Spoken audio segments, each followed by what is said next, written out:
about the past 50 years, or perhaps 49, of the study group for Roman pottery, or as we called it when it started, the study group for Romano British Coarse Pottery. That lasted till 1980. The study group could be said to have been conceived in March 1971 near Wolverhampton and born in January 1972 in Essex at the first conference. But there's been some debate over its age ever since, which I suppose is not unreasonable for pottery specialists, since it celebrated its 21st anniversary in 1992, its 25th anniversary in 1996, but its 40th in Glasgow in 2012. And there was the cake to prove it. We can get that back. Given by Kevin Green. And this year, we're celebrating its 50th in the ether. I've been asked to look back at 50 years of the study group, and I've only been able to do this with the help from many people who have provided anecdotes and memories, occasional documents, pictures, and have completed the run of newsletters, virtually all of them, from 1988 onwards. It's an impressionistic sort of approach, because that's all I can do in the time available. And also, for a lot of the middle part of the history of the group, I wasn't around very much because I was doing other things. The group started, the beginnings were in a meeting called by Graham Webster on behalf of the CBA to plan a conference for the CBA of recent research on Romano British Coarse Pottery. And here we see various pictures of Graham, and I'm very grateful to those of you who've given me pictures, and particularly to Stephen Willis, who has supplied quite a lot of pictures, including some taken by Sue Wade. So here you see Graham in various characteristic poses. And Graham was one of the outstanding figures of Romano British archaeology in his day, and one of his many special interests was Romano British pottery. And to quote Vivian Swan, following an initiative from Graham Webster, the group spent the rest of the weekend, after we planned the conference, discussing the future of Roman pottery studies in Britain. The participants agreed there was a universal desire for a gazetteer of pottery kilns and kiln sites in Roman Britain, and agreed to establish a small specialist seminar group, those actively engaged in research on Roman pottery, to act as a forum for debate and facilitate the exchange of information. A small list of serious researchers was compiled and a weekend colloquium was planned. Graham Webster was to act as chairman of the group, and Alec volunteered to act as secretary. That gets transmuted in terms of future objectives, that in the first edition, the first volume of the Journal of Roman Pottery Studies, it says the study group was founded in 1971 in order to provide a forum for the discussion of questions relating to Romano British pottery that meets annually in various parts of the country for a weekend conference, during which short papers are read and pottery is exhibited. An opportunity is also taken to visit sites and museums to examine collections of pottery.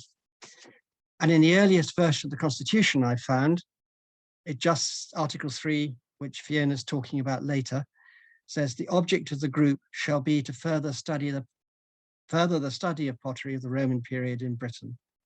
And that's more or less stayed the same. Now, the object of the group shall be to promote Roman pottery studies, disseminate the results, and further the appreciation of Roman pottery across all possible audiences. Okay. The conference was held at Pendrell Hall, which is now, I gather, a smart wedding venue north of Wolverhampton, but it was then an extramural study centre of the University of Birmingham.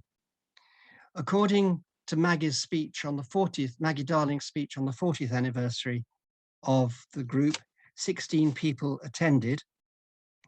And this is the list as we've been able to reconstruct it. Sarah came, I'm not sure what her second name was, came with Alec Detsicus, and there must be a 16th person who none of the people I've spoken to can remember, but I'm sure somebody here can. It may have been Ray Farrer. But there we are. That's the people who came. I was invited. I was never quite sure why, because I was a research student only 18 months into my 3-year grant, and I published virtually nothing, and I hadn't even started digging the Churchill Hospital at that point. I had, I think, met Graham Webster once, and possibly I'd met Brian or Kay Hartley, because my supervisor was Shepherd Freer. Otherwise, it was all new to me, and most of the 18 months I'd spent in the Ashmolean attic in their pottery store. They let me out occasionally, and I'd never intended to research on pottery, but when I went to talk to Shepherd Freer about research topics and said I would like to do something on settlement patterns in the Upper Nen Valley, he told me there was no future in such studies, and that really the Oxfordshire pottery industry needed doing, and I must go and talk to David Brown, who'd said he would do it, to see if he was happy for me to take it over, which he was, and I did.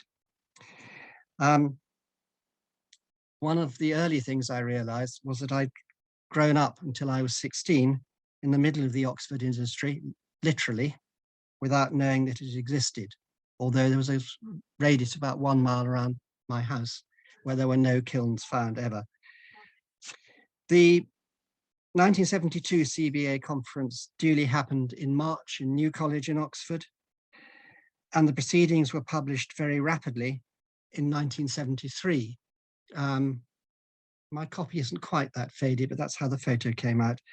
My main memory is being told by Lady Eileen Fox, who was chair of the session, to turn off the projector because Ray Farrer, who you see here, had overrun his session on black burnished ware horrendously. And in the end, she just told me I was projecting. She told me to turn the projector off. So I did. But before the 1972 CBA conference, the first meeting of the group had happened in January at Colchester. 31 attendees were accommodated in one of these tower blocks at the University of Essex, along, I remember, with the mice who inhabited the building and probably still do. Well, I'm sure they don't still. Since then, the annual conference has been a key part of the group's activities, disseminating knowledge through lectures, study through handling of pottery, sometimes at breakfast, socializing. And almost all the comment I've had from a large number of people who did respond, here we see the conference list, is about the conferences, but I'm not going to say a great deal about them because I believe Louise is talking about them later, but they're difficult to avoid altogether. They've always moved around the country to give opportunities to look at different pottery types. And I'm very grateful to all those who helped me to finalize the list of where the conference met when, because for some years there were actually several different places claimed. But in the end, I think we've got either consensus or documentary evidence for all of these. That just shows a typical picture from a conference session. I think that one is Hull, with people being serious in the front round the table and other people propping the bar up at the back in the evening, of course, after dinner. In its early years, the group was informal in its structure, although quite careful about its membership. We were led by Graham, and all the administration was done by Alec Detsicus, an archaeologist and schoolmaster in Kent. Alec in particular was very strict that people could only come to the conference if they'd been invited and approved by the other members. And both Jason and Rob have told me stories about how the difficulties they had in getting in when they just turned up at the meeting. Both succeeded. And eventually this situation obviously has changed, and the group has gone from being the small select seminar group to a much wider group of anybody who's involved with Roman pottery. And I think one of the key things about its membership is that We draw members from academia, from museums, from the units and consultancy world, and also from the amateur side. And we've always done that. It's difficult to reconstruct the history of the group in any detail, since virtually no records are currently extant for the early years. Felicity Wilde produced these for the first meeting in Colchester from John Peters' papers, and you have the programme and you have the minutes of the business meeting there. And the records that do exist are often short on detail. We know that some archives have been lost. One archaeological unit, when it moved office, dumped a lot of material, but it's also known that some boxes with unspecified contents do exist, and those need to be retrieved and examined. And it's also clear that some members, amazingly, have some papers back to the earliest days, but it's still not much better than historical sources for Britain in the 5th century, although I'm not claiming to be either Gildas or Nennius. Right, but if you look at the minutes of the business meeting, many of the things that are talked about there are still on the agenda, or have been until quite recently. The revision of the CBA Students' Guide on Romano British Coarse Pottery. The idea of a colour, I think it's on there, or it's on the next one. The idea of a colour chart for pottery, and so on. This is the Exeter meeting in 1983. Here you see the glossary exists, the multilingual list. Vivian talked about Kiln's volume, bibliography, slow progress is being maintained. The pottery guide, which Graham was still worried about, fabric collection. But there were some success. I mean, various things did happen. Who remembers the colour chart? So these are the issues, projects, these things that I've mentioned. And this I discovered yesterday. I still had a copy of the colour chart, this volume here. And this was an early achievement. Sadly, it wasn't all that much use because the colours are far too pure for looking at pottery. They need more texture in them, more mud, if you like. But I don't know how many copies of this survive, and I still have no idea why the profits went to rescue. And then the CBA research, the 3rd edition of the Pottery Students' Guide, was revised by Graham in 1976. And there's been talk about doing a further revision ever since. The group has always been a place for characters among its members. And I will focus, as far as I'm going to talk about people, on those no longer with us to avoid possible embarrassment. In particular, I want to think about John Gillam, who was a major figure in the early days and had done much to keep pottery studies on the horizon and on the agenda during the 50s and the 60s, with his types of Roman, whose Guide to Coarse Pottery in Northern Britain, first published in 1957, was for a long time almost all that was available. He could be the life and soul of any party, and this slide shows him in his 2 natural common habitats, in the pot shed and then with Don McCreth in a bar.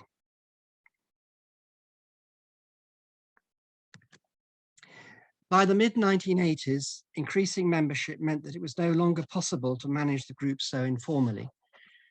And there had been concerns, I can remember, as early as the ANIC conference in 1977 about the need to have more structure.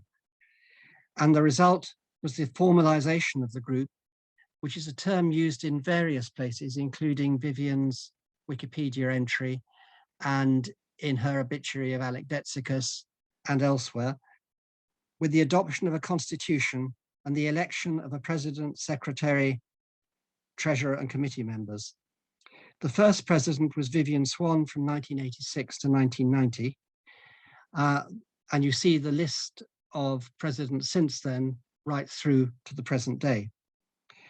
And the publication of newsletters from 1988 onwards and the existence of committee minutes and papers should mean that a much clearer history of these later years can be developed.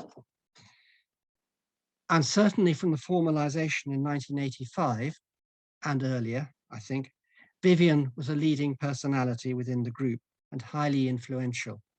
And her energy and determination to get things done achieved much, as you can see if you read Stephen Willis's obituary of her in Journal of Roman Pottery Studies, volume 15. Here you see her in Walton Museum, again at the Hull conference, in full stream by the look of it.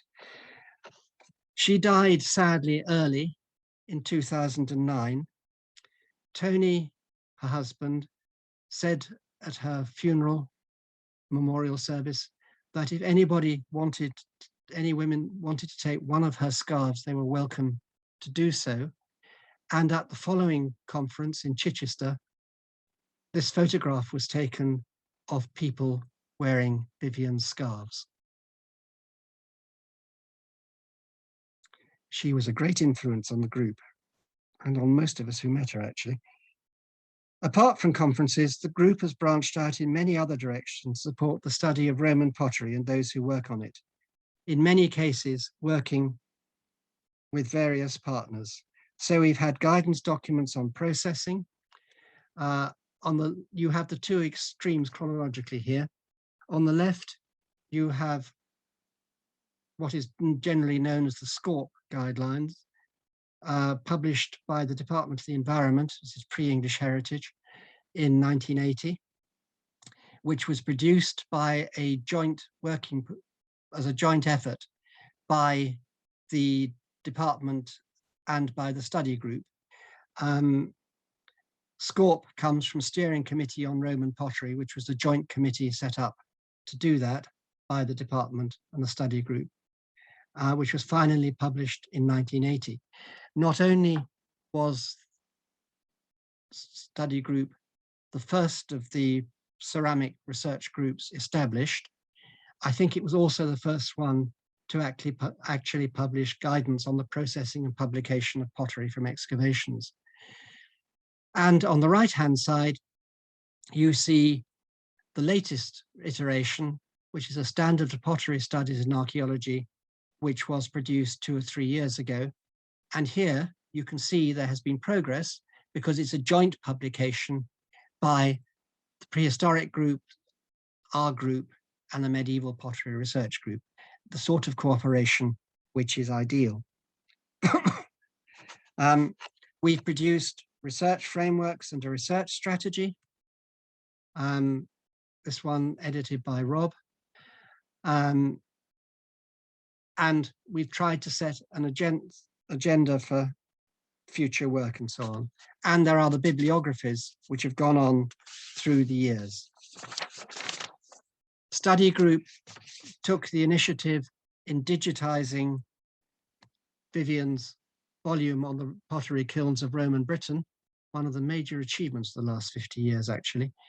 And the group has also taken responsibility, mainly through Andrew Peach's work, to update the records of kiln sites and add them to the digital record as and when new kilns are discovered and validated.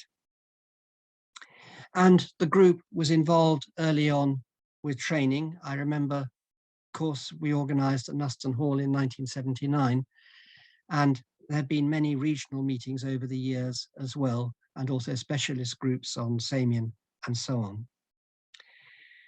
The dissemination of information is another vital task performed by the group. And here we have the website, which is now, and has been for some time, a very good resource for finding things. And it will be good to improve it further, for example, by adding the earlier newsletters, although it's been pointed out to me that that may cause some problems with GDPR, since the early newsletters tended to include the name and address of new members. But the newsletter is a great achievement, and JRPS now up to volume 18 and having achieved Area Plus status, and I think is one of the group's greatest achievements and one that is likely to last. On the left, you see the first volume, which was produced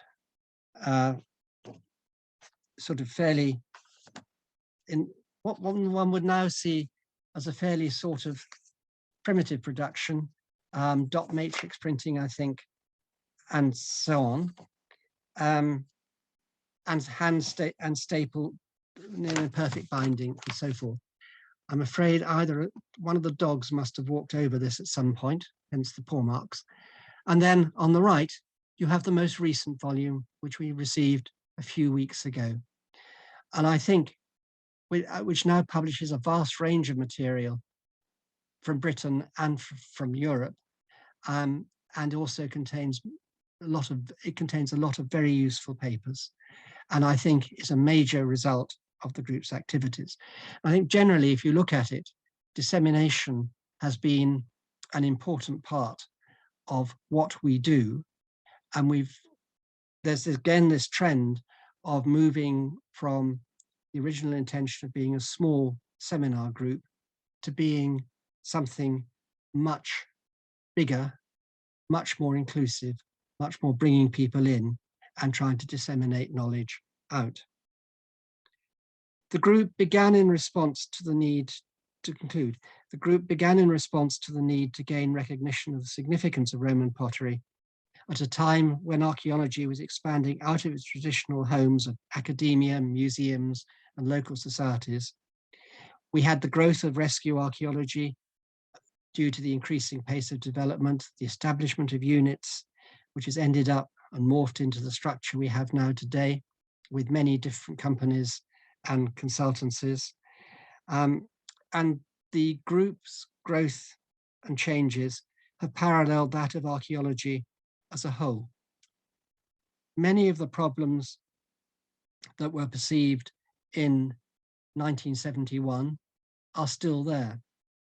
There are still problems about getting pottery to be recognized as sufficiently important that it needs to be studied properly. There are still problems in getting enough experts to do it. There are still problems in getting people trained and so forth. But the group has done an enormous amount to deal with that. But we still have the need to convince others of the importance of pottery, to develop expertise in the modern commercial world and work out ways to deploy that expertise and to disseminate information and knowledge.